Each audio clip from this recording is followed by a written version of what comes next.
Hi everyone, I'm Dr. Salem Samra. I'm going to talk today about a common cause of hand pain, which is arthritis. There are different types of arthritis, but in general, arthritis describes inflammation in a joint, inflammation and pain in a joint.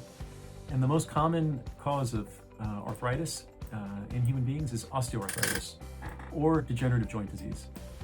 Now in the hand, there is a joint that takes a lot of load in our lifetime, and it's a place where we commonly see, as hand surgeons, patients complaining of pain related to osteoarthritis. It's at the basilar joint of the hand or the carpometacarpal joint of the thumb. And if a patient develops degenerative joint disease and wear and tear on the cartilage buffers that help the bones articulate with one another, the bone can start rubbing on bone and people can get pain.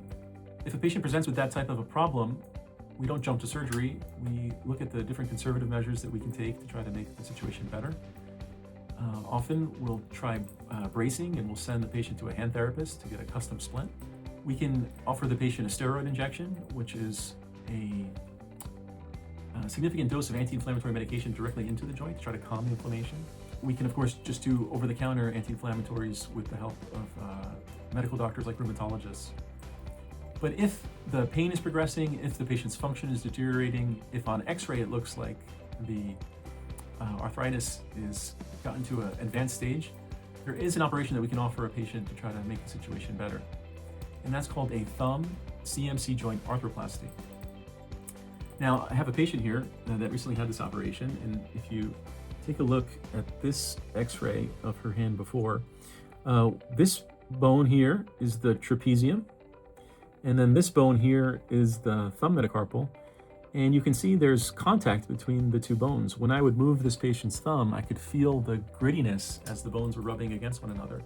And the patient was in a lot of pain. She was losing function. We had done more than one steroid injection. She had exhausted hand therapy. And she felt like she really needed to have the surgery. So this is her x-ray intraoperatively during the surgery. You can see here the trapezium is gone. That's part of the operation. We remove that bone.